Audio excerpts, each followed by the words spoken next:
Bonjour Lucien Cerise. Bonjour. Ravi de vous avoir parmi nous aujourd'hui et d'avoir accordé du temps pour Street Reporters. Ce que je vous propose, c'est de vous présenter brièvement pour ceux qui ne vous connaissent pas encore. Et ensuite, nous allons ensemble décrypter l'actualité sur le conflit Ukraine-Russie.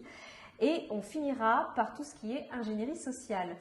Alors, Lucien Cerise, vous avez une formation en sciences humaines et sociales avec une spécialisation dans le langage et l'épistémologie, mais vous êtes aussi auteur de plusieurs ouvrages, dont votre dernier livre qui est une réédition puisque vous l'aviez écrit en 2017 et donc une mise à jour. Et ce livre s'appelle « Ukraine, la guerre hybride de l'OTAN » aux éditions Culture et Racines. Voilà. Alors, pour le décryptage de l'actualité sur le conflit Ukraine-Russie, nous voulions commencer par cette date, le 21 septembre, où Vladimir Poutine avait signé un décret sur une mobilisation partielle de réservistes dans le pays.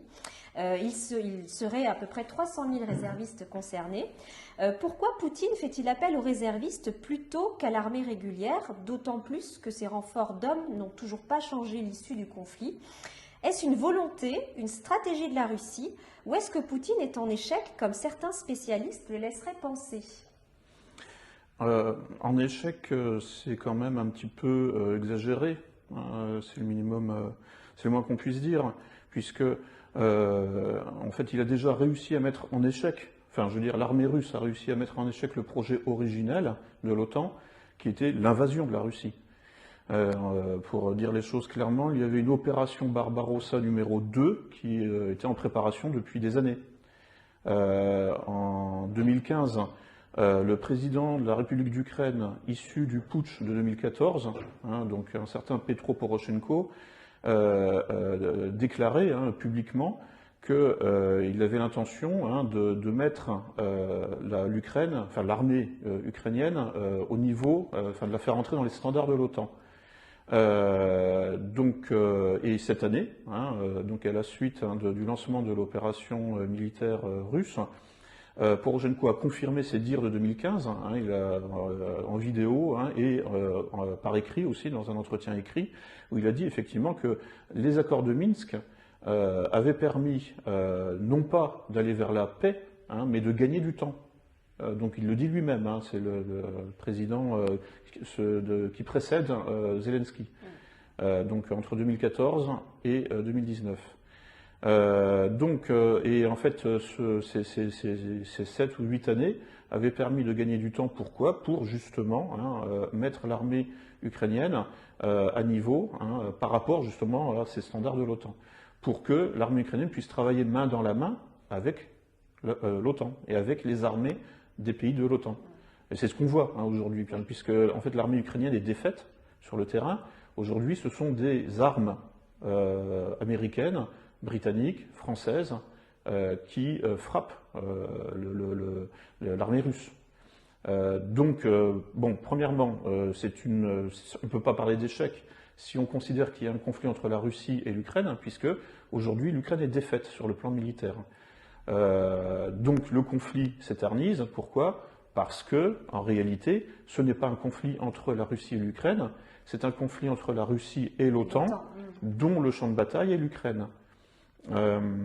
Voilà, c'est donc effectivement la Russie est face à l'OTAN. Donc c'est un adversaire qui est un tout petit peu plus fort, évidemment, que l'Ukraine, toute seule.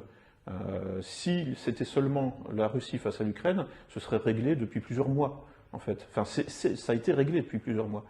Ensuite, c'est aussi pour ça que le Kremlin, que Poutine a pu dire, a pu déclarer, après avoir libéré certaines portions de territoire ukrainien, donc il y a eu effectivement des référendums et donc l'accroissement du territoire russe à la suite de ces référendums. C'est-à-dire qu'il y a 4 nouvelles régions, 4 nouveaux oblasts en Russie. Donc là aussi, on ne peut pas parler d'échec concrètement, puisque ça faisait partie des objectifs de l'opération lancée le 24 février 2022. Mais surtout, aujourd'hui, une invasion de la Russie depuis l'Ukraine n'est plus concevable, alors que c'était vraiment l'objectif initial, c'est-à-dire d'attaquer la Russie directement sur ses frontières, depuis l'Ukraine, et c'était l'objectif du changement de régime, du putsch, du coup d'État de 2013-2014. C'était d'absorber l'Ukraine, de prendre l'Ukraine, comme on prend, comment dire, une zone là au Monopoly ou les jeux de stratégie là, enfin voilà, et c'est ce qui s'est passé en fait. C'est effectivement l'OTAN a pris l'Ukraine, a pris le territoire et a commencé à le militariser pour en faire une base militaire géante qui devait permettre à un moment donné d'attaquer la Russie. Ça a été confirmé aussi par Andriy Biletsky, donc un des fondateurs du régiment Azov, qui disait en 2019 qu'il y avait des projets de scénario croate dans le Donbass, c'est-à-dire une épuration ethnique, et qui ensuite devait permettre tout simplement en fait de reconquérir, de reprendre tout le Donbass, ensuite d'attaquer la Crimée, etc. Et puis de fil en aiguille de viser Moscou. Ça me paraît difficile de parler d'échec concernant.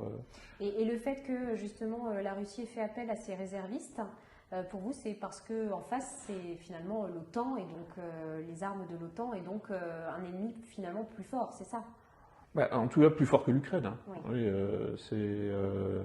c'est évident, oui. Donc en fait, les réservistes, oui, voilà. Enfin, je sais pas. En fait, je vois pas grand-chose à commenter là-dessus, fondamentalement. Il aurait pu peut-être préserver son armée pour d'autres attaques ultérieures, vous voyez. Enfin, je sais pas, ça peut être une stratégie aussi.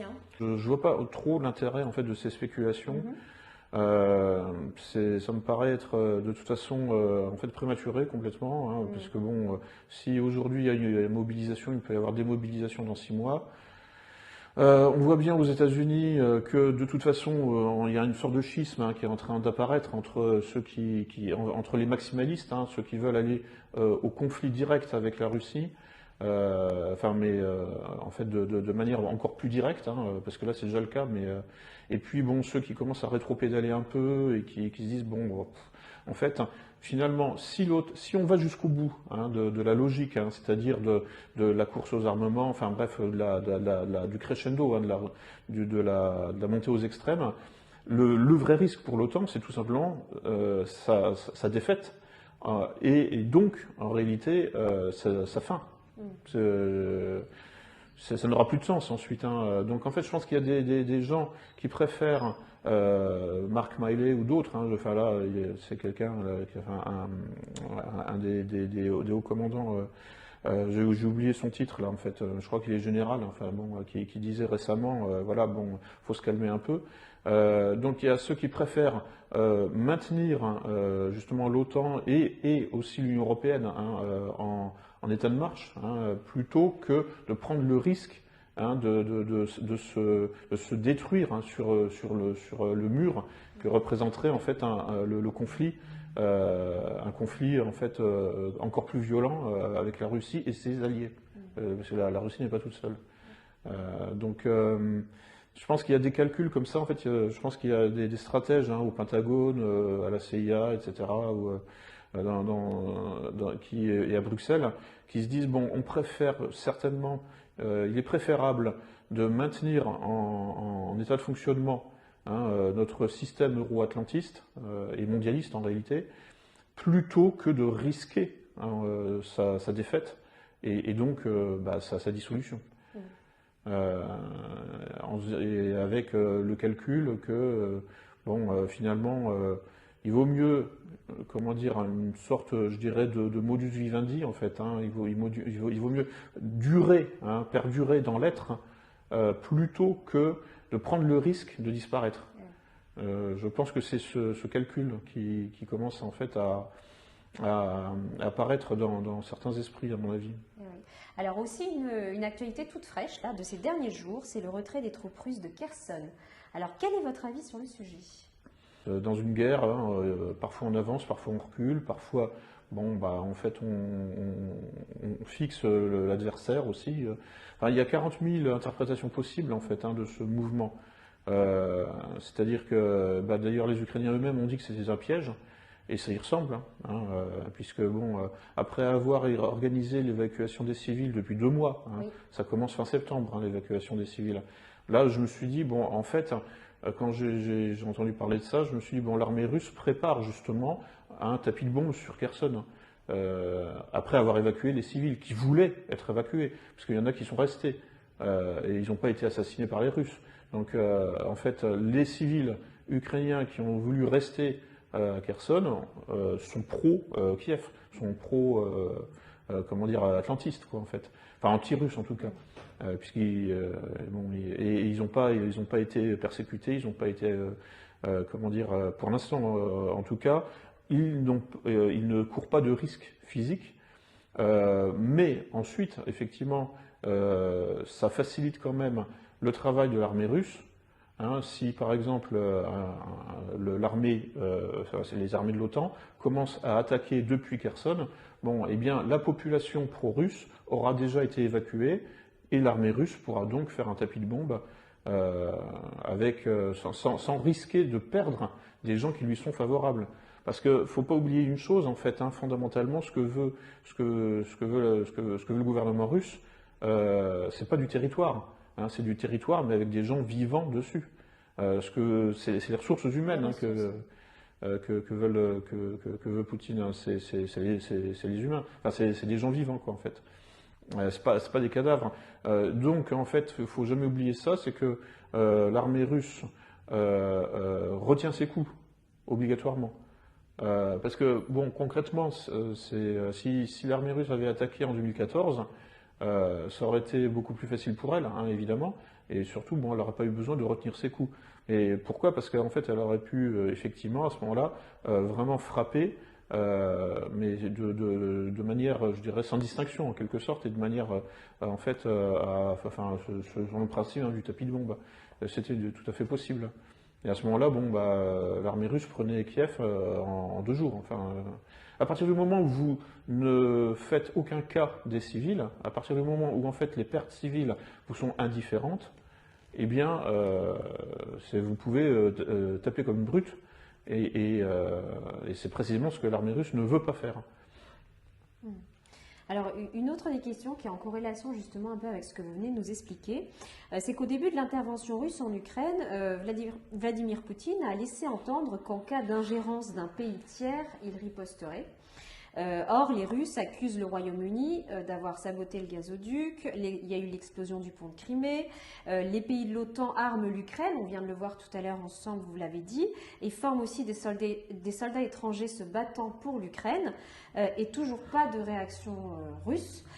Comment vous l'expliquez? Est-ce que, enfin, c'est un peu aussi la même question que tout à l'heure, c'est est-ce que Poutine est toujours l'homme de la situation aujourd'hui? Là, en l'occurrence, la riposte commence le 24 février, elle n'a toujours pas cessé. Concrètement, la Russie a créé, enfin, a libéré, peu importe le terme, mais en fait, bon, en tout cas, il y a 4 nouveaux départements en Russie qui viennent s'ajouter à la Crimée. Donc, bon, là, ça, c'est consolidé, enfin, ça fait partie maintenant. Alors, même si, bon, effectivement, l'OTAN dit qu'elle refuse de reconnaître ces annexions, ce qui est d'ailleurs un peu très hypocrite, enfin, parce que, comment dire, je veux dire, c'est l'Ukraine qui a été entièrement annexée, en réalité, par l'OTAN, enfin, par Washington, en 2014. Bon, maintenant, en comparaison, je veux dire, la libération de 4 ou 5 départements, bon, ça reste quand même, en fait, c'est pas comparable. Mais bon, en fait, les choses suivent leur cours, voilà. Effectivement, si l'armée russe était intervenue en 2014, ça aurait été fini en 2 jours. Mais bon, alors là, effectivement, il y a un problème, il y a une vraie question qui se pose. Pourquoi les Russes ne sont pas intervenus en 2014? Pour annuler les effets du coup d'État. Puisque les effets du coup d'État, c'est qu'il y a eu donc des purges dans la haute administration pour remplacer tous les anciens cadres issus de l'ère soviétique et qui étaient plutôt favorables à la Russie, pour les remplacer par des nouveaux cadres soit issus directement des réseaux Soros, soit formés par la CIA, etc. Donc en fait, bon, il y a eu effectivement un changement de régime anti-russe pour annexer le territoire et l'administration du territoire. Si vous n'avez pas effectivement une politique et avec des cadres, avec des ministres, avec des hauts fonctionnaires, vous ne pouvez rien faire en réalité. Enfin, il ne suffit pas de libérer un territoire avec personne dessus, enfin, ça ne sert à rien. Mais ça en fait, là, cette nouvelle Ukraine, comme disait Soros dans un article rédigé à quatre mains avec Bernard-Henri Lévy, c'est dans le bouquin, je rapporte ça, je ne sais plus dans quel chapitre, la nouvelle Ukraine de Soros, de Bernard-Henri Lévy et d'Angela Merkel aussi à l'époque, c'était aussi son expression, Das Neue Ukraine, je ne sais plus. Bref, en fait, eh bien, en 2014, au printemps 2014, elle était encore en gestation. Elle n'était pas stabilisée comme elle l'est aujourd'hui avec l'espèce de ligne Maginot, enfin, c'est l'expression de Xavier Moreau, mais ça correspond à la réalité. Effectivement, les Ukrainiens, comme aussi disait Petro Poroshenko, ils ont eu le temps, effectivement, de se renforcer sur le plan militaire et puis donc de se stabiliser et finalement de pouvoir en quelque sorte, enfin, avec justement le soutien, enfin c'est plus que le soutien, l'Ukraine est portée à bout de bras aujourd'hui sur le plan militaire par l'OTAN. Et tout ça, c'était pas encore stabilisé, c'était pas encore mis en place en 2014. Donc la question, c'est pourquoi l'armée russe n'est pas intervenue en 2014. En fait, les Russes se sont posé la question. J'avais trouvé une source. Pendant 3 mois, pendant le printemps-été, enfin parce que la fin du putsch, c'est le 22 février 2014, et à partir de mars, avril, mai, juin, bon, pendant quelques mois, le Kremlin se demande bon, on y va ou on n'y va pas. Et ils ont décidé de ne pas y aller et de privilégier la voie diplomatique. Voilà, le résultat, c'est la situation actuelle. Il y avait le fameux géopolitologue là, Alexandre Dugin qui, depuis 2014, appelait à l'intervention sur le terrain. Donc il s'arrachait les cheveux là, depuis des années. Le résultat, c'est sa fille a été assassinée. Tout ça ne se serait pas produit, et Dugin le savait, si l'armée russe était intervenue dès 2014. Parce que, en fait, là, pour le coup, l'armée russe serait entrée en Ukraine comme dans du beurre et aurait tout simplement pris Kiev en 48 heures, et puis aurait tout simplement, comment dire, fait tomber le nouveau régime beaucoup plus facilement, c'est évident. Donc voilà, donc en fait, les Russes ont le gouvernement russe a une grosse responsabilité dans ce qui se passe. Dans la situation actuelle qui perdure du coup voilà. aujourd'hui. Alors une hypothèse, c'est que bon, justement, je crois que c'est Thierry Messon qui parlait de ça, mais qui disait bon, en 2014, l'armée russe n'avait pas les moyens encore d'intervenir parce qu'il fallait finaliser la production de nouveaux types d'armements, notamment les missiles hypersoniques. Oui. Voilà. C'est pour ça aussi que l'armée russe n'est pas intervenue en Syrie avant septembre 2015. C'est que tout simplement, ils voulaient finir de développer des nouveaux types d'armements. Aussi des boucliers de brouillage magnétique ou ce genre de choses. Bon, voilà. Donc ça, c'est une hypothèse possible. Et puis sinon, bon, il y a aussi une autre hypothèse, c'est tout simplement la candeur. C'est que il se peut que le gouvernement russe ait vraiment cru qu'il allait pouvoir résoudre le problème par la diplomatie. Bon, mais bon, ça c'est une hypothèse à la limite. Enfin, je veux dire, c'est peut-être la moins crédible de toutes en fait. Parce que bon, je ne pense pas qu'il soit à ce point naïf. Poutine, oui, ça paraît peut-être. Oui. Donc voilà, l'incapacité à agir en 2014 pour des raisons de développement de matériel me paraît plus crédible. Et oui, c'est vrai que c'est un élément que vous avez bien fait de souligner. Alors, une des raisons, alors je dis bien une, parce qu'il y en a d'autres, mais une des raisons de l'intervention de la Russie en Ukraine, c'était la présence de laboratoires également. Et le 2 novembre, la Russie a soumis au vote du Conseil de sécurité de l'ONU un projet de résolution dont le but est d'enquêter sur ces laboratoires américains en Ukraine. Alors, la Russie et la Chine ont voté en faveur de ce projet. Le Royaume-Uni, les États-Unis, l'Ukraine et la France ont voté contre. Qu'est-ce que ça laisse sous-entendre? N'y a-t-il pas de recours pour les Russes ou d'autres moyens pour les Russes que de passer par le Conseil de sécurité de l'ONU pour légitimer leur enquête au niveau international? En fait, l'armée russe, enfin le gouvernement russe essaye toujours de montrer qu'ils sont de bonne volonté et de bonne foi.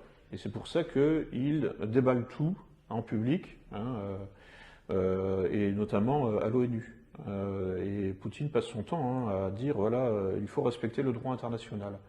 Parce qu'en fait, ils savent qu'ils sont perdants sur le terrain médiatique. Que en gros, les Occidentaux ont une force de frappe médiatique largement supérieure à celle de la Russie et de ses alliés. Et donc, en fait, les Occidentaux ont une capacité de façonner leur représentation du monde, donc le monde, depuis les médias. Puisque selon un peu le principe des prophéties autoréalisatrices et de la fonction performative du langage. C'est-à-dire que vous pouvez influer sur le cours du monde par la pensée, en quelque sorte, c'est-à-dire en fait par la représentation. Donc, c'est-à-dire que si vous arrivez à faire croire à quelqu'un qu'il a perdu, bon, d'une certaine manière, c'est gagné, quoi.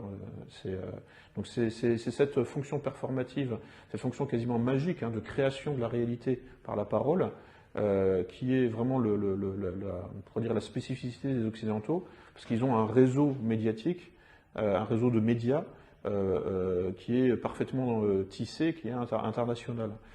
Donc, en face, la Russie n'a pas cette même force de frappe, cette même puissance de feu médiatique.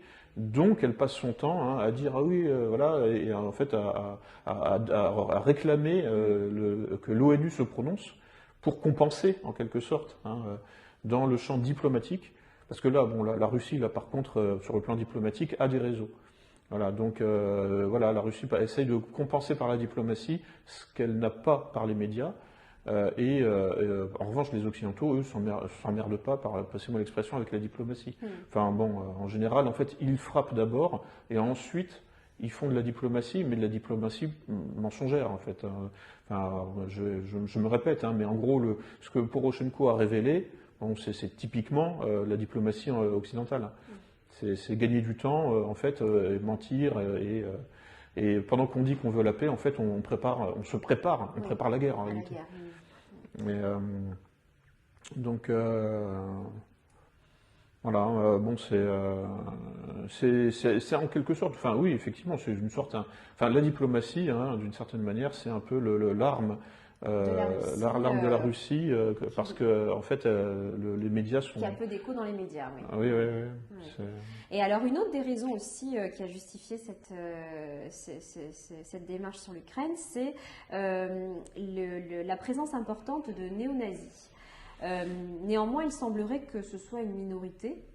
Alors, quelle est leur véritable influence en Ukraine et en dehors de l'Ukraine ? Alors, les néo-nazis, ou les suprémacistes blancs, etc., les arianistes, on peut les appeler de plein de mots différents, en fait, sont une minorité active. Ils fonctionnent comme les minorités actives que l'on connaît en Occident. En fait, ils fonctionnent comme un lobby. Effectivement, ils sont minoritaires sur le plan démographique. En revanche, ils occupent tous les postes de pouvoir en Ukraine. Mais même si ce n'est pas eux qui dirigent véritablement. Mais en tout cas, ils occupent des postes clés dans l'administration, dans les ministères les plus importants, donc la défense, l'intérieur, etc. Mais effectivement, on peut mesurer, on peut quantifier leur poids réel dans la société au moment des élections. En 2014, par exemple, donc il y avait le parti Svoboda qui était fortement impliqué dans le putsch, dans la révolution colorée, Et ensuite, donc ils ont réussi, donc ils se sont présentés aux élections qui ont suivi donc la destitution, enfin la fuite en fait du président précédent, c'est-à-dire Yanukovych. Ils ont fait, je crois, enfin traditionnellement ils faisaient 5% à peu près. Là en 2014, du fait que le chef là, de ce parti était passé beaucoup à la télévision, ils sont montés à 15. Bon, voilà. Et puis bon, c'était un peu dans l'enthousiasme, dans le sillage en fait du putsch. Ils sont montés à 15. Ensuite, bon, il y avait une nouvelle organisation issue du putsch, la Pravi Sector. Ils se sont présentés aussi aux élections. Eux, ils ont fait 4%. Voilà, bon, c'est... Là, bon, il y a eu un moment d'enthousiasme, effectivement, en 2014. Mais ensuite, c'est retombé.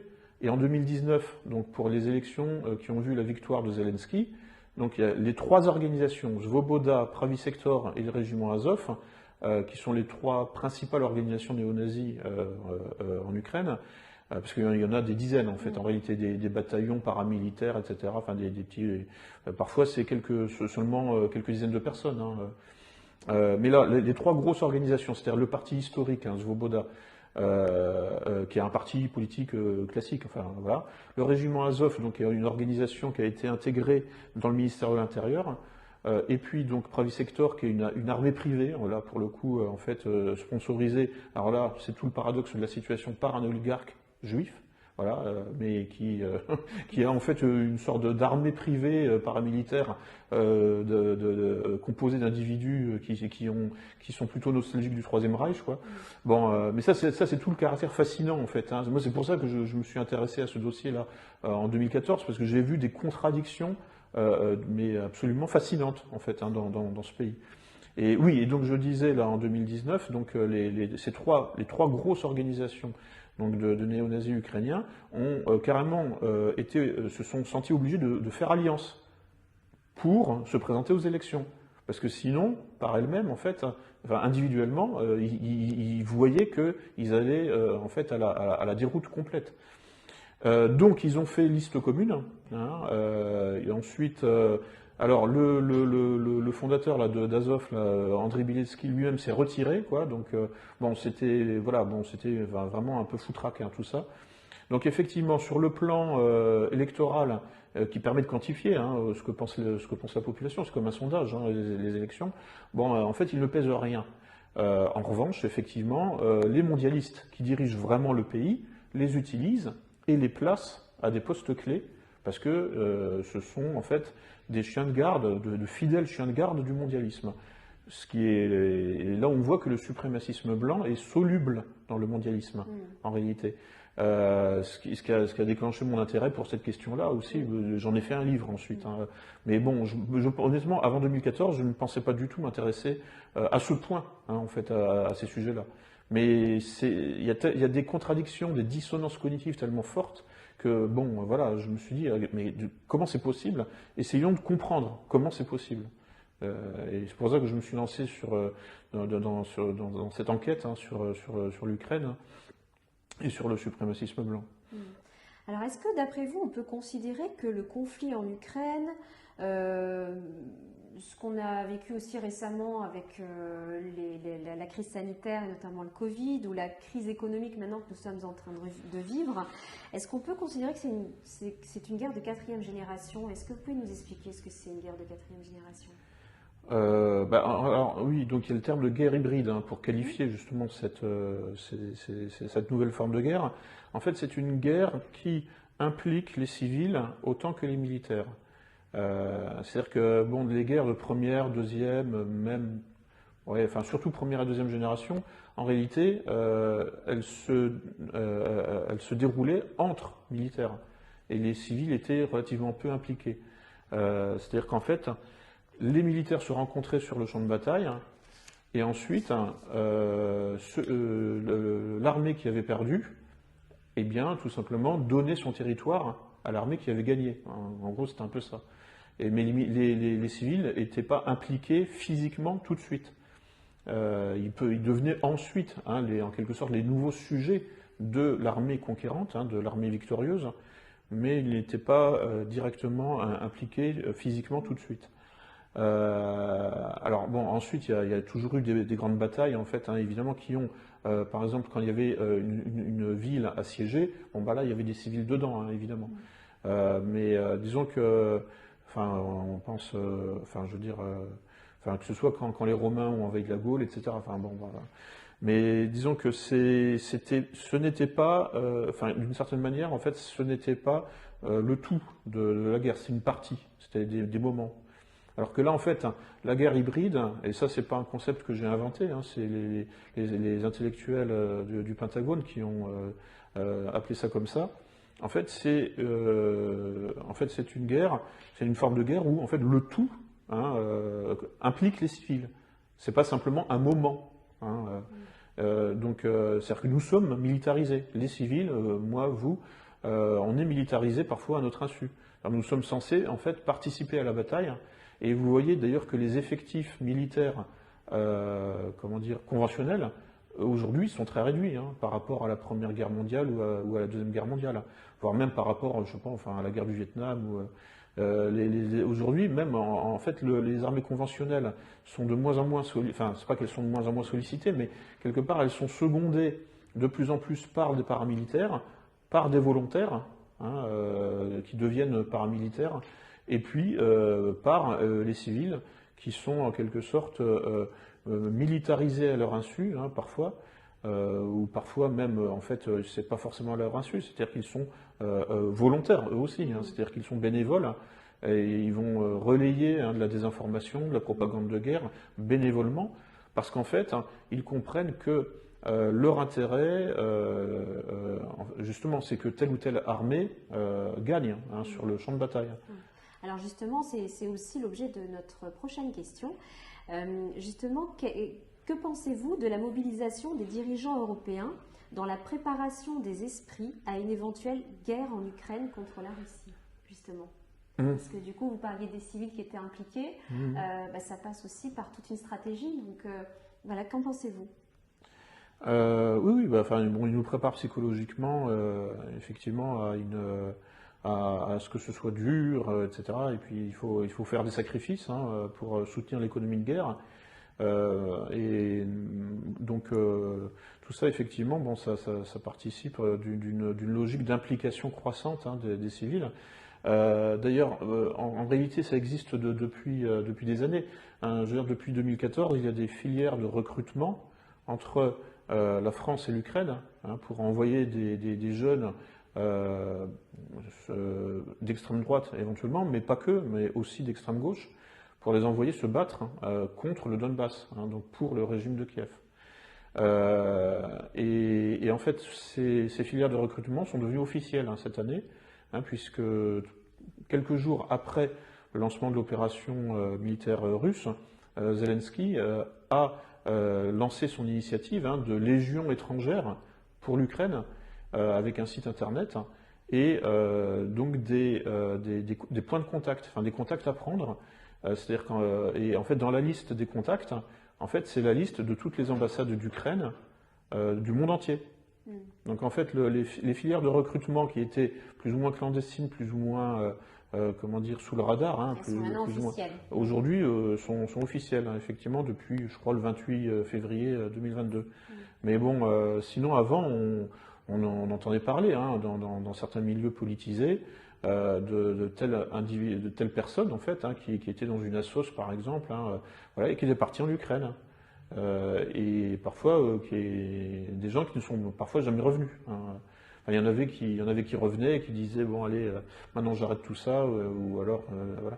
Donc en fait au fil des années on a vu hein, soit des allers-retours soit effectivement bon, des gens qui ne sont jamais revenus.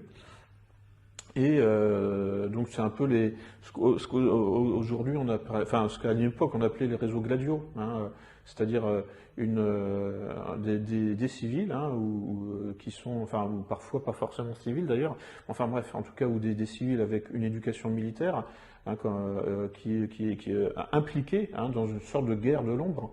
Hein, au bénéfice hein, de puissance impériale, enfin, impérialiste. Et comment les impliquer justement par quel biais on peut impliquer, comment on peut dire à quelqu'un en France par exemple d'aller se battre pour défendre l'Ukraine? Alors justement, donc il y a des spécialistes, des storytellers, des spin doctors, qui élaborent les récits. Les récits qui vont servir justement d'hameçonnage, pour faire de l'hameçonnage, c'est un terme d'ingénierie sociale, du moins pour attirer les gens. Alors ça peut être par exemple le récit de l'Ukraine comme étant le bastion de la reconquête de la race blanche sur l'Europe. Donc ça c'est pour séduire une partie de l'extrême droite ou de l'ultra droite. Donc des blancs en fait, des petits blancs comme on dit, un peu déboussolés à cause de l'immigration galopante, et qui vont être envoyés pour mourir pour Soros, qui lui-même est l'un des principaux promoteurs de cette immigration galopante, mais aussi l'un des principaux promoteurs du mondialisme en Ukraine. Donc il y a cette filière de recrutement qu'on peut qualifier d'extrême droite, c'est-à-dire en fait lutter contre la Russie, parce qu'en fait la Russie n'est pas un pays blanc dans cette vision du monde, c'est la vision nazie quoi, classique en fait. Les Russes ne sont pas des blancs. Et donc les blancs ont besoin d'espace vital. Et l'Ukraine est la première ligne en fait dans la reconquête de cet espace vital, non seulement en Europe, mais aussi sur la Russie. Il y a des projets, quand on s'intéresse un peu à tout ça, il y a vraiment des projets de morcellement de la Russie en plusieurs États, avec une partie qui serait, là c'était justement le régiment Azov par exemple, ou des organisations comme ça, qui envisageaient donc de prendre, de conquérir, d'envahir la Russie, et ensuite de récupérer toute la partie qui est entre l'Europe et l'Oural, et puis donc de la façonner sur le principe du suprémacisme blanc, en évacuant en fait tous les Asiatiques qui y sont, tous les non-blancs en fait, y compris les métis. Et Poutine est considéré comme un métis. Mais bon, je dirais la horde d'or, c'est-à-dire les Asiatiques, de Gengis Khan, les Mongols, sont venus en Europe, mais jusqu'en Ukraine. Donc il y a autant de métis. Si on cherche du brassage génétique, il y a autant de métis blancs asiatiques en Ukraine qu'en Russie. Je veux dire, les Mongols sont venus jusqu'à Vienne, même je crois jusque dans l'Adriatique, jusqu'en ex-Yougoslavie. Donc bon, c'est ridicule de croire que en fait, les peuples qui occupent le territoire qu'on appelle aujourd'hui l'Ukraine, plus pour longtemps, parce qu'en réalité, il faudrait prendre l'habitude de parler de l'ex-Ukraine quand on parle de l'ex-Yougoslavie. Donc en ex-Ukraine, aujourd'hui, les peuples qui occupent ce territoire ont subi un brassage génétique similaire à celui des Russes. Donc mais non, mais le récit justement des suprémacistes blancs ukrainiens consiste à dire non, nous on a réussi à préserver notre pureté raciale, donc nous n'avons rien à voir avec les Russes, rien à voir. Donc il y a ça. Ensuite il y a, pour constituer les filières de recrutement d'extrême gauche, c'est la lutte contre l'autoritarisme.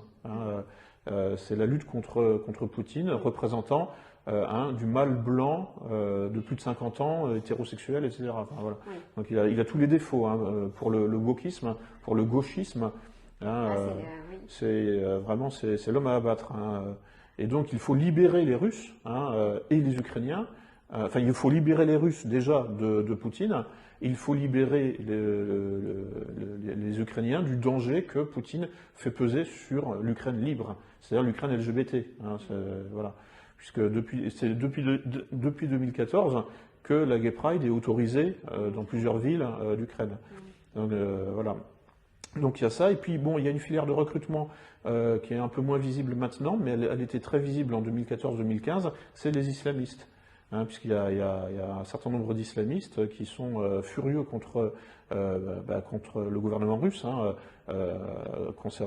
la suite des deux guerres de Tchétchénie, qui ont vu la Russie et les musulmans russes, normaux, patriotes, gagner en fait face justement au réseau tchétchène militarisé, encore une fois, c'est les réseaux Gladio toujours, militarisés par l'OTAN et par la CIA.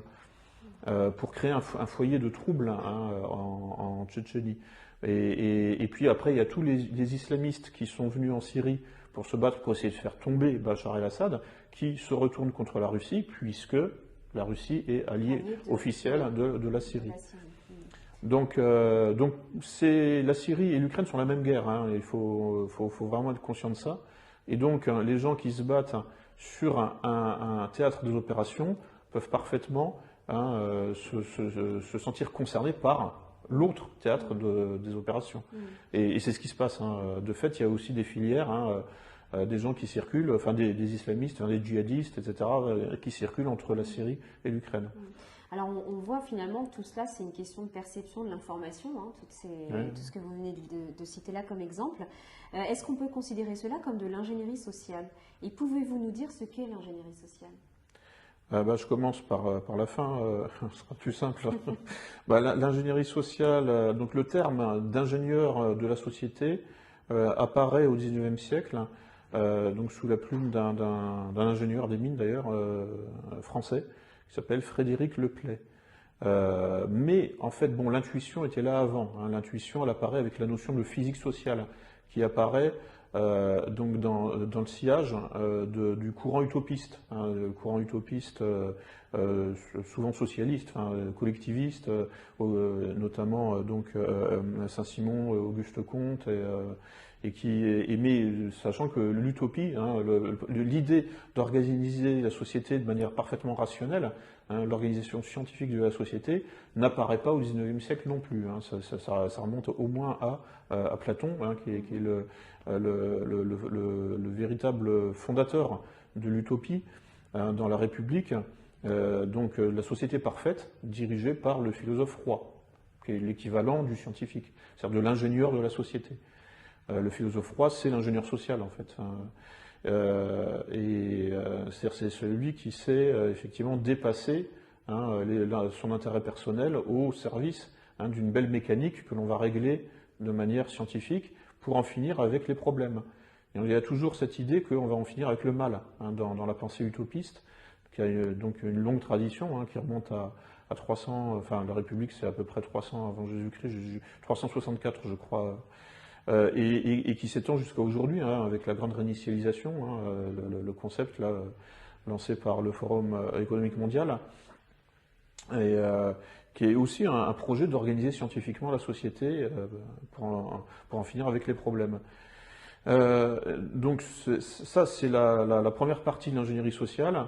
Et la deuxième partie qui apparaît donc dans les milieux du piratage informatique, c'est en fait le piratage de l'esprit humain pour justement le restructurer, le reconstruire. Mais en prenant comme cible là plutôt des individus. Et bon, maintenant si j'additionne les deux âges, ces deux sources de l'ingénierie sociale, on peut dire que c'est en fait le piratage des sujets sociaux, en fait, pour les reconstruire. Donc c'est la transformation furtive des sujets sociaux. Furtive parce qu'eux-mêmes ne s'en rendent pas forcément compte. Et c'est censé se faire donc discrètement, et pour ne pas provoquer de réaction, de refus justement. Parce que le projet de recomposition de la société ne peut déclencher en fait des réactions de cabrage, enfin des réactions négatives. Donc quand vous voulez effectivement ne pas avoir de réaction négative, de réaction de refus, voilà, il y a un certain nombre de techniques de manipulation, c'est le terme. Mais bon, disons que là, la manipulation, n'a pas forcément pour but de transformer votre nature. L'ingénierie sociale vise à transformer votre nature, définitivement. C'est, bon, par métaphore, enfin, c'est même pas métaphorique, là, en l'occurrence. C'est-à-dire qu'un ingénieur dans le BTP, il transforme un bâtiment, mais définitivement. Il le transforme pas un jour pour le remettre à l'identique le troisième jour, le jour suivant. Donc là, l'ingénierie sociale vise à transformer définitivement la nature des sujets cibles sur lesquels elle travaille. Et alors finalement, les deux dernières crises que nous avons traversées, et que d'ailleurs nous traversons toujours, entre le Covid et le conflit Ukraine-Russie, est-ce que c'est un accélérateur justement dans ce changement de notre mode de vie? Oui. Est-ce que ça fait partie de ce que vous venez de parler à l'instant, là, de tout ce qui est manipulation aussi? Oui, oui, complètement. Enfin, pour le covidisme, bon, c'est totalement évident. Alors concernant l'ex-Ukraine, en fait, oui, c'est-à-dire que donc l'ex-Ukraine a été la cible donc de deux opérations de changement de régime, donc de deux opérations d'ingénierie sociale appliquées à la géopolitique. Et en fait, par exemple, là dans mon bouquin là sur la guerre hybride de l'OTAN en Ukraine, j'applique justement la grille de lecture de l'ingénierie sociale pour montrer qu'en fait, l'ex-Ukraine a perdu son indépendance en 2014, mais c'était déjà en quelque sorte en préparation, hein, cette aliénation totale par l'étranger était en préparation depuis 2005 et la révolution orange, puisqu'il y a eu en fait deux opérations d'ingénierie sociale de type révolution colorée en Ukraine à 10 ans d'intervalle. Et donc la révolution orange visait déjà à occidentaliser l'Ukraine et donc à l'arracher définitivement, hein, à l'influence russe. Et donc ça s'est fait en fait en deux fois. C'est-à-dire que je pense que bon, les révolutionnaires, hein, de la révolution orange de 2004-2005 pensaient que bon, le job était fait. Bon, ils ont été obligés de s'y reprendre une deuxième fois, hein, et là on en voit les conséquences aujourd'hui. Mais ce sont des opérations de transformation de l'identité ukrainienne, hein, c'est-à-dire qu'en 2005, après 2005, il y a tous les programmes, hein, immigrationnistes, etc., qui sont arrivés en Ukraine. Et ont commencé à être appliqués par les nouvelles autorités, en parallèle avec la réhabilitation de la mémoire des collaborateurs ukrainiens du nazisme. Donc c'est totalement contradictoire, hein, encore une fois. C'est ce qui rend justement cette situation fascinante, hein. C'est-à-dire qu'on a en même temps en fait un programme mondialiste et un programme de nationalisme ethnique qui cohabitent. Alors c'est quand même hiérarchisé, hein, c'est-à-dire que les mondialistes passent leurs ordres aux nationalistes ethniques, nationalistes blancs, enfin, ou suprémacistes blancs, qui eux, bon, sont très contents en fait, bon, j'avais lu en fait, hein, des réflexions là justement des gens du régiment Azov, mais bon, parmi les plus intelligents. En fait, leur calcul, c'est de se dire bon, par nous-mêmes, nous tout seuls, on n'a pas les moyens, hein, d'attaquer la Russie ou de se défendre contre la Russie. Bref, on n'a pas les moyens tout seuls de soutenir le rapport de force avec la Russie. Donc, on va s'allier avec d'autres gens qui n'aiment pas la Russie, qui, sur le papier, sont nos ennemis aussi, les mondialistes. Mais en fait, on a un ennemi encore plus, finalement, dangereux, qui est la Russie. Et donc, c'est pour ça que vous avez cette alliance totalement baroque, hein, enfin, je veux dire, entre des nationalistes ethniques et des mondialistes, hein, qui sont donc dans une utopie post-nationale et post-raciale. Ils appliquent, enfin, je veux dire, Soros et les autres, là, et même l'OTAN, en fait, hein, l'OTAN a fait depuis plusieurs années son coming out LGBT, mais aussi immigrationniste et pro-métissage. Et ils appliquent en fait la doctrine là, de Richard Koudnov-Kalergi, hein, qui écrivait dans les années 20-30, pendant l'entre-deux-guerres, qui écrivait sur justement l'avenir du monde, c'est le métissage. Bon, en fait, c'est vrai qu'on peut, c'est une anticipation possible parce que de fait, le développement des techniques, hein, réduit les distances, hein, réduit les distances, et donc, réduit les distances géographiques, et donc participe, hein, en fait, à un brassage génétique, à un brassage de population.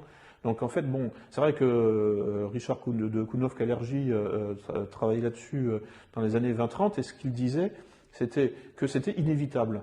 Bon, mais bon, au-delà de ça, bon, il y avait aussi une connotation positive. Pour lui, c'était non seulement inévitable, mais en plus c'était bien. Bref, bon, en tout cas, c'est une théorie, enfin c'est une vision de la géopolitique, hein, ce qui aboutit aujourd'hui au village global. Hein, c'est ça en fait la finalité. Et donc c'est au cœur en fait du projet occidental, enfin mondialiste occidental. Et à chaque fois que les Occidentaux prennent un territoire, eh bien, ils le façonnent, hein, par l'ingénierie sociale, ils le transforment en présentant, c'est en fait justement en faire une nouvelle colonie de cette mondialisation, hein, et de cette mondialisation heureuse, par justement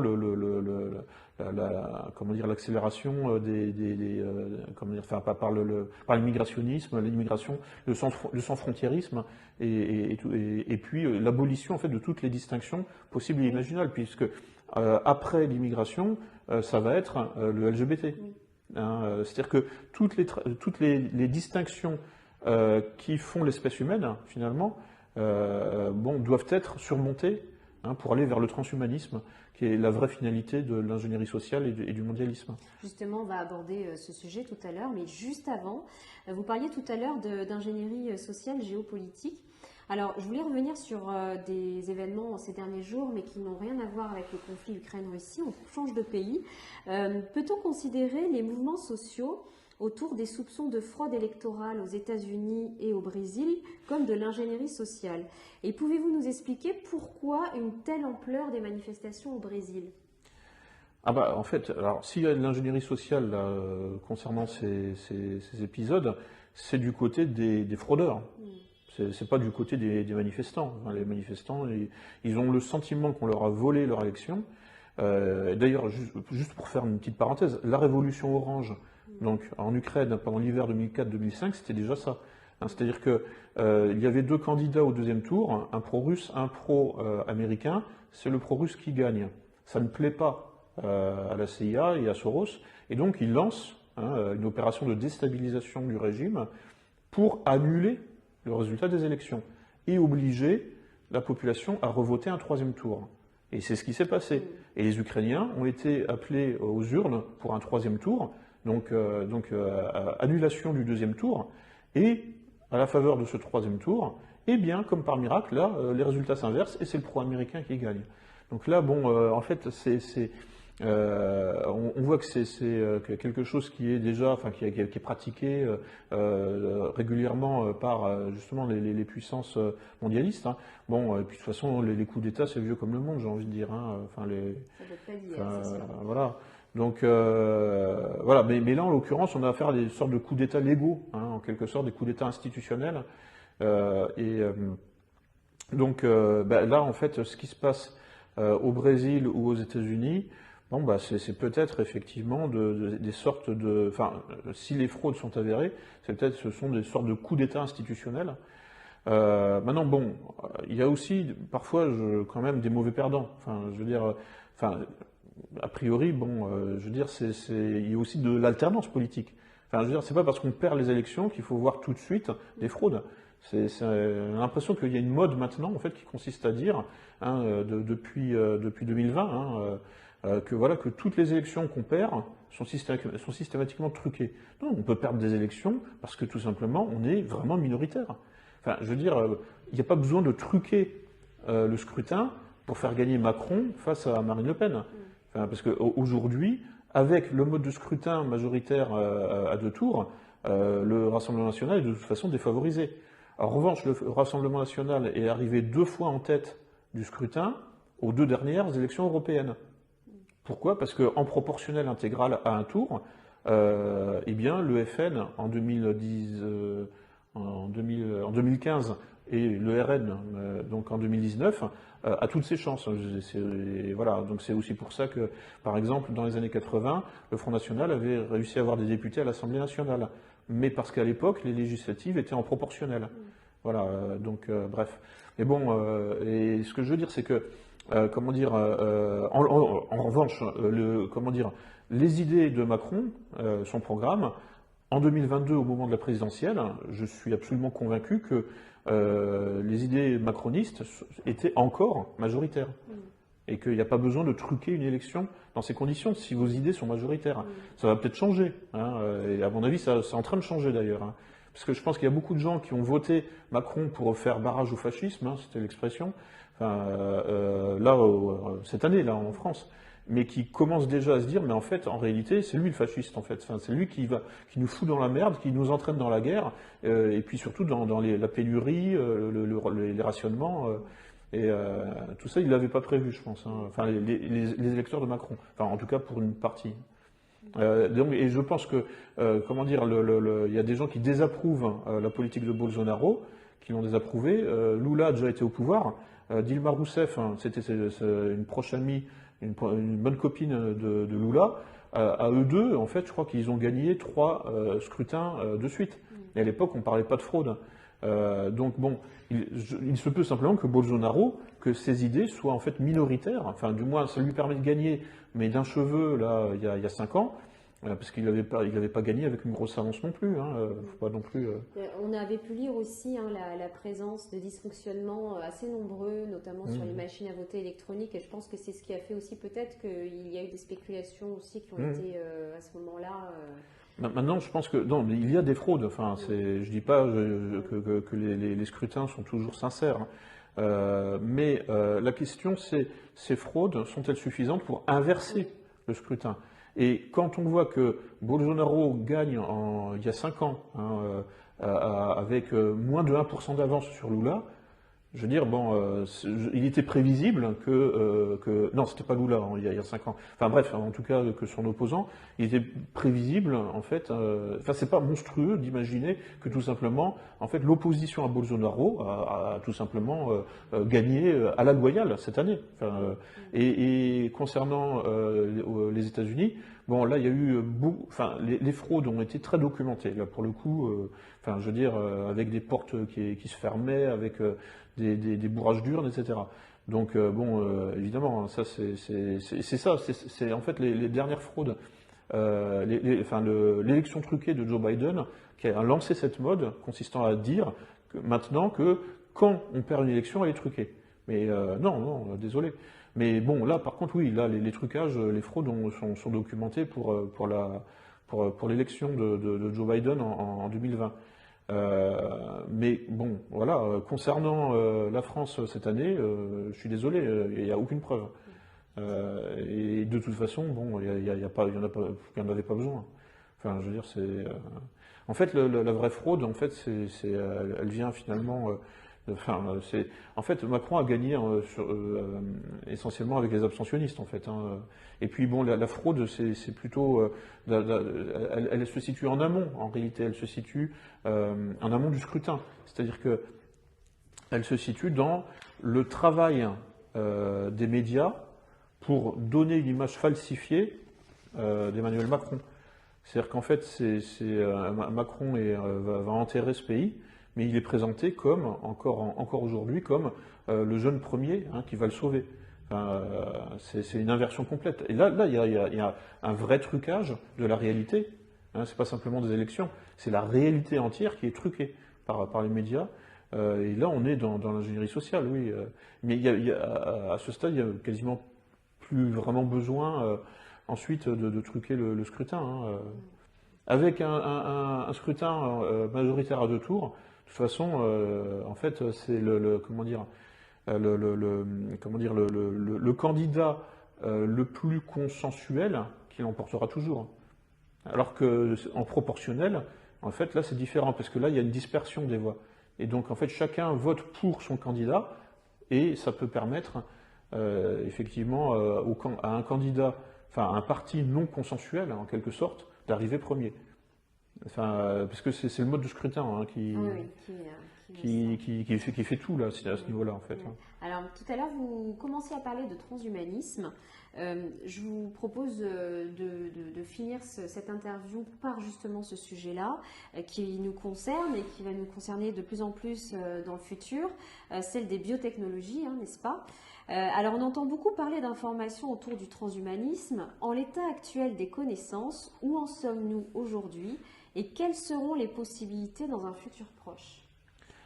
Alors, en l'état actuel des connaissances, aujourd'hui, donc les chercheurs ont réussi à faire apparaître des formes de vie non biologiques, hein, donc des formes de vie informatiques en quelque sorte, hein, mais qui en réalité, en fait, c'est pas des vraies formes de vie non biologiques, c'est une simulation de la biologie.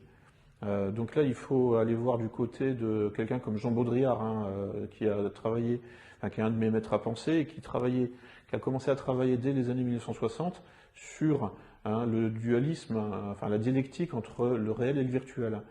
Et en fait, il avait détecté que en fait, le capitalisme ne pouvait surmonter ces contradictions que par une fuite en avant dans le virtuel, et donc dans la simulation du biologique.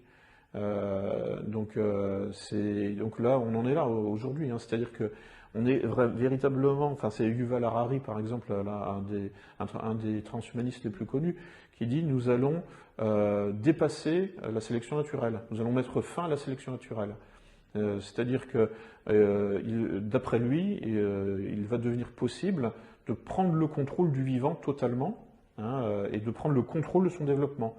Hein, la sélection naturelle, c'est un principe donc, de sélection inconscient, principe de sélection inconsciente des formes de vie, que personne ne maîtrise.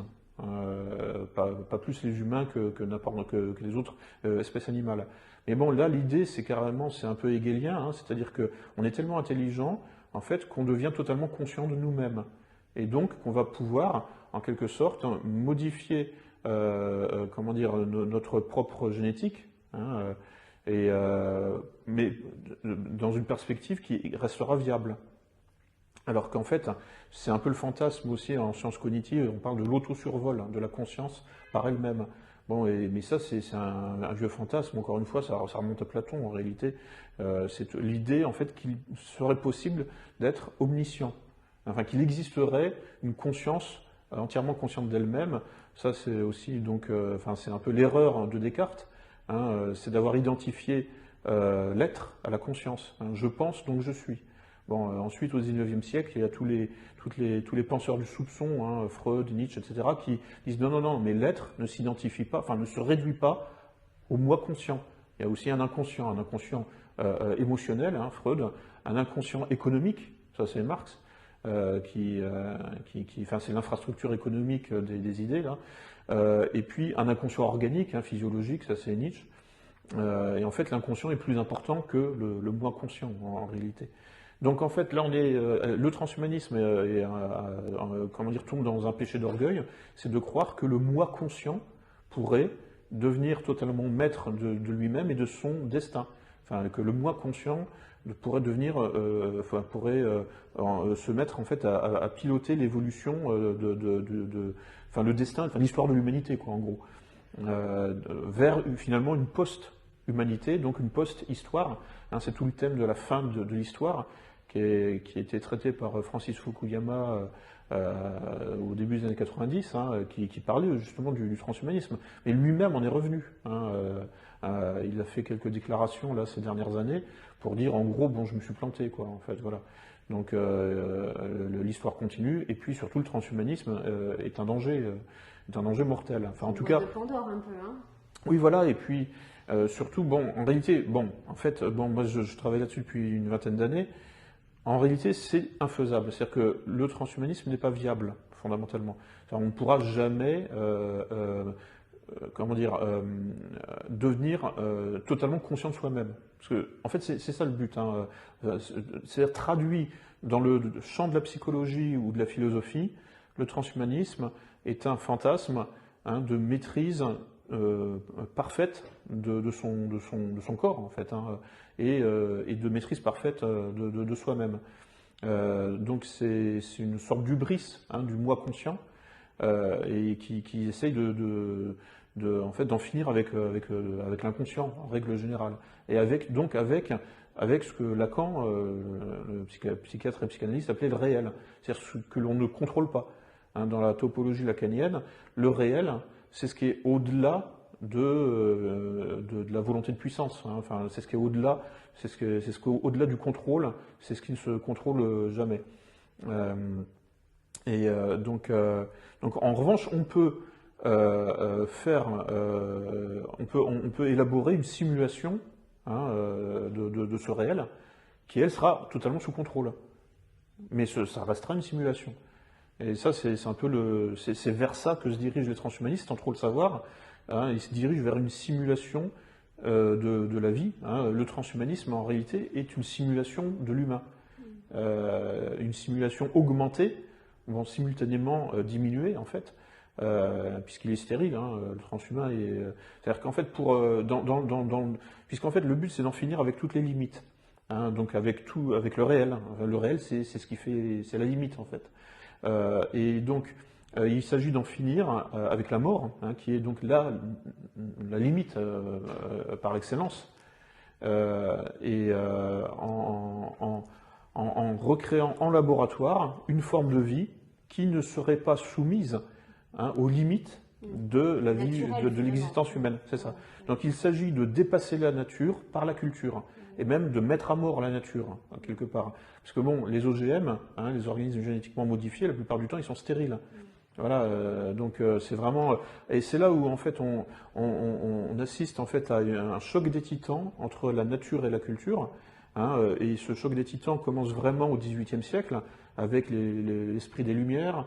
Enfin bon, en fait on peut dire qu'il commence à la Renaissance, hein, je parlais de Descartes, hein, mais et puis c'est toujours cette tradition utopiste en fait, hein, qui en fait a un vrai problème avec la nature, et qui essaye toujours de rationaliser son environnement, hein, donc de le contrôler totalement. Mais bon, ça se constitue en tant que vraiment mouvement politique, hein, au XVIIIe siècle, et avec le progressisme qui apparaît, mais qui lui-même, encore une fois, n'a rien inventé, puisque le progressisme, avant, on appelait ça le prométhéisme, par exemple, hein, ou le scientisme. Donc tout ça n'est pas neuf, c'est vieux comme Socrate. Et donc on voit, mais que en fait cette tendance, hein, qui en fait était finalement minoritaire, hein, dans le monde occidental, hein, et puis bon sur la planète Terre en général, commence à prendre le pouvoir politique. Hein, les progressistes prennent le pouvoir politique en France en 1789. Oui. C'était la révolution, enfin 1789. La Révolution française, c'est une révolution des progressistes, hein, c'est des scientistes, des positivistes, et ça prépare le transhumanisme. Donc il ne faut pas s'étonner effectivement qu'il y ait eu une surreprésentation de francs-maçons, hein, parmi les révolutionnaires. Il n'y avait pas que des francs-maçons évidemment. Mais disons que, parce que ça faisait partie, c'était à la mode, hein, à l'époque, ça leur permettait aussi de se réunir et de discuter, de comploter. Et donc, pour élaborer leur nouveau régime, hein, qui s'affranchira du passé, hein, du passé faisons table rase, et qui permettra de faire advenir cette nouvelle humanité régénérée par la raison, par la science. Voilà, et là, nous sommes, on n'est pas sorti de cette fantasmatique. On est peut-être même aux prémices, non? Vous ne pensez pas? Parce que c'est vrai que certaines expériences ont commencé il y a des années en arrière, notamment dans le domaine militaire. Et on peut parler aussi par exemple du soldat augmenté. C'est ce que vous pouvez nous dire aujourd'hui, ce qu'on est en mesure de faire, ce qu'est un soldat augmenté aujourd'hui? Alors, en fait, un soldat augmenté, c'est tout simplement c'est le terme utilisé aujourd'hui par la recherche, par les laboratoires de recherche et développement militaire. Mais en fait, c'est tout simplement c'est un soldat finalement normal. Enfin, les soldats ont toujours été augmentés. C'est-à-dire qu'en fait, à partir du moment où vous utilisez un glaive pour vous battre, vous êtes augmenté. Oui. Puisque en fait, le glaive prolonge votre bras. Oui. C'est une prothèse, c'est un outil, c'est un artefact. Bon, et le soldat augmenté aujourd'hui, c'est juste en fait le travail finalement, comment dire, de perfectionnement technologique des systèmes d'armement des soldats, mais qui progressivement commence à modifier la nature même des soldats, puisque dans cette augmentation, bon, il y a des superstructures techniques, hein, mais il y a, c'est-à-dire en fait des nouvelles tenues, hein, avec par exemple il y a des possibilités comment dire ça, de marcher plus vite ou ce genre de choses, des exosquelettes, voilà, c'est le terme que je cherchais. Mais il y a aussi des modifications génétiques, hein, c'est-à-dire que la recherche sur le soldat augmenté travaille aussi sur la modification des capacités humaines par le génie génétique. Voilà, et justement, est-ce que vous pouvez nous donner des exemples de cela? Il y a des recherches qui ont été faites pour, par exemple, en fait, alors l'exemple le plus classique, c'est par exemple, mais là aussi qui est vieux comme le monde, hein, c'est l'augmentation des capacités d'attention par des substances. Par exemple, les pilotes là, de la Royal Air Force là, pendant la Deuxième Guerre mondiale étaient sous cocaïne, ce qui leur permettait de tenir en l'air, en vol, pendant 10 heures de suite, voilà, sans s'endormir, quoi. C'est humainement impossible, en fait, si vous n'êtes pas augmenté par un produit chimique. Il y a ça, donc je sais que il y a des recherches aussi pour augmenter la résistance au froid, augmenter la résistance au sommeil, etc., etc. Bon, et puis alors, bon, il y a la fameuse drogue du djihadiste, enfin qui est la drogue du néo-nazi aussi, hein, c'est le Captagon, en fait, qui augmente votre capacité de résistance à la douleur. Donc ça, enfin, c'est les militaires syriens ou les militaires du Donbass qui ont vu ça de leurs yeux, en fait, qui voyaient des types qui étaient, en fait, qui pissaient le sang, littéralement, après avoir reçu des rafales de mitraillettes dans tous les sens et qui continuent à courir. Donc c'est ça, ça s'appelle le Captagon, quoi. C'est une méthamphétamine, en fait, qui modifie donc votre cerveau et qui vous permet effectivement de supporter la douleur et puis de continuer à bouger en quelque sorte, alors que vous êtes déjà à moitié mort. Et ça, c'est donc une substance que l'on prend qui a un effet provisoire. Mmh. Est-ce que génétiquement ou biologiquement parlant, il peut y avoir ou il y a peut-être déjà des expériences qui se font pour modifier, voilà, biologiquement de façon pérenne aussi. Voilà. Et effectivement, alors il y a un exemple au cinéma. Là, c'était Jason Bourne, je ne sais plus le numéro 3 ou le 4, qui a été tourné avec un autre acteur là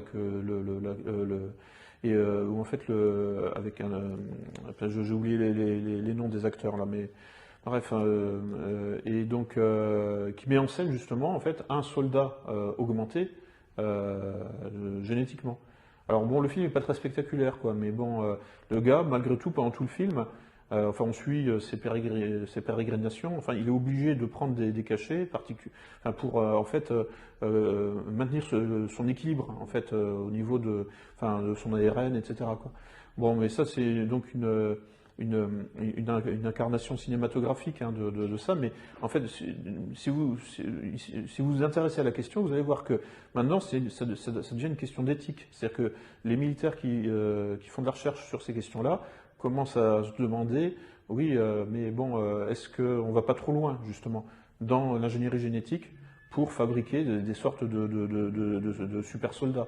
Ben il y a aussi Captain America, hein, enfin voilà, bon, qui est aussi une mise en scène, alors là qui remonte à loin, quoi. Mais c'était parce qu'en fait, bon, ça c'était dans les années 30, c'était très à la mode, enfin surtout en Allemagne, mais aussi en Italie, c'est-à-dire le surhomme, enfin c'était un peu une lecture un peu adolescente de Nietzsche. C'est-à-dire que, mais disons que les militaires travaillaient justement sur la possibilité donc de dépasser la condition humaine pour mettre sur pied un super soldat. Et puis donc en fait une super humanité, enfin un super peuple derrière, puisque là en l'occurrence en Allemagne c'était pas que les soldats en fait, il fallait faire une sorte d'ingénierie sociale génétique, enfin une ingénierie génétique de masse, ingénierie génétique sociale, socio-génétique, qui devait permettre en fait de sélectionner les meilleurs représentants de la race aryenne, voilà. Donc c'était pas que les soldats, c'était en fait toute la société qui devait être militarisée, encore une fois, pour ensuite attaquer la Russie, puisque Hitler l'écrit dès le tome 1 de Mein Kampf. Il dit, en gros, si j'arrive au pouvoir, j'attaquerai la Russie. Pourquoi? Parce qu'on a besoin d'espace. Enfin, l'Allemand a besoin d'espace vital, le Lebensraum, et en Europe, finalement, on ne peut s'étendre qu'à l'est. Donc, en fait, on envahira la Pologne, sous-entendu, mais il dit bien, en fait, nous prendrons des territoires à la Russie, etc., etc. Donc, pour ça, il faut forcément une armée, enfin un peuple guerrier, prêt à la guerre totale, qui soutiendra en quelque sorte les militaires qui seront eux sur le champ de bataille, qui seront l'avant-garde donc de ce peuple militarisé qui était un peu le fantasme hitlérien. Et donc là oui, donc les recherches en fait sur le soldat augmenté par la génétique, par les manipulations génétiques, aujourd'hui, se poursuivent dans le sillage de ce que Hitler voulait, et elles se poursuivent jusqu'à aujourd'hui.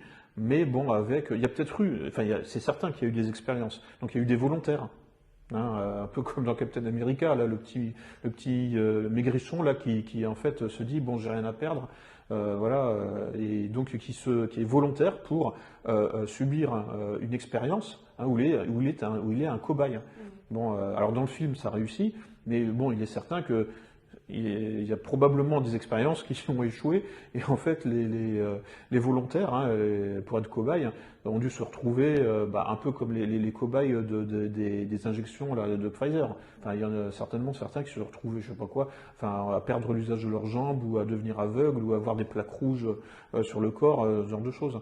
Donc, parce que bon, je veux dire, en fait, là, on est vraiment dans le monde de l'apprenti sorcier. On ne sait pas où on va. Et en fait, alors faire des expériences là, comme en laboratoire, sur des souris, leur injecter le cancer, etc. Bon, c'est des souris. Mais ensuite, quand on passe à l'humain, c'est autre chose. Donc là, les expériences existent. On le sait. En fait par antiphrase. Puisque si vous vous intéressez à ce sujet, vous tapez soldats augmentés sur Google, vous allez avoir des trucs sur plusieurs pages, et vous allez voir qu'il y a effectivement, même dans les médias de masse en fait, des gens qui se sont exprimés là-dessus pour dire que bon, maintenant ça pose une question éthique. Et premièrement parce que il est certain que les volontaires ont dû apprendre justement qu'il y avait peut-être eu des morts 6 mois auparavant. Donc bon, maintenant, forcément, il recule. Parce que bon, c'est pas quelque chose, en fait. Si vous savez à l'avance que vous allez que vous prenez le risque de mourir pour une expérience comme ça, bon, forcément, je veux dire, ça limite le nombre de volontaires à partir d'un moment. Surtout pour quelque chose qui n'en vaut peut-être pas la peine, parce que bon, je veux dire, c'est la balance bénéfice-risque, toujours.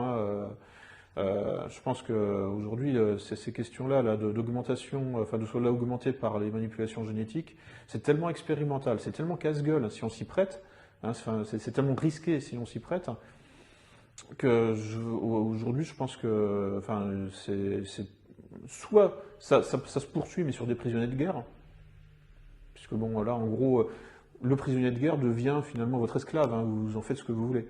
Donc là, il y a des rumeurs qui ont apparu sur les réseaux sociaux pour dire que justement dans les laboratoires de recherche biologique en Ukraine, il y avait justement des prisonniers de guerre qui avaient été retrouvés, mais qui étaient malades, qui souffraient de cancer, etc.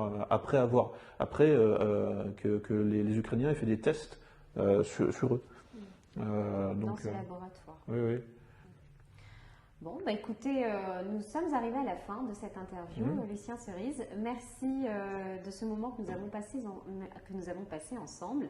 Et j'espère peut-être un jour que nous aurons l'occasion à nouveau de collaborer. En tout cas, merci. Merci pour cette invitation, très sympathique. Au revoir. Au revoir. Merci à tous de nous avoir suivis, j'espère que cette interview vous a plu. Merci également à notre invité Lucien Cerise pour sa disponibilité et la qualité de nos échanges. Je vous rappelle que vous pouvez vous procurer son ouvrage Ukraine, la guerre hybride de l'OTAN aux éditions Culture et Racines. L'occasion aussi pour nous de vous rappeler que nous sommes un média indépendant et que vous pouvez soutenir notre travail et nous aider à développer nos projets en contribuant financièrement en fonction de vos moyens sur notre cagnotte Tipeee. Merci.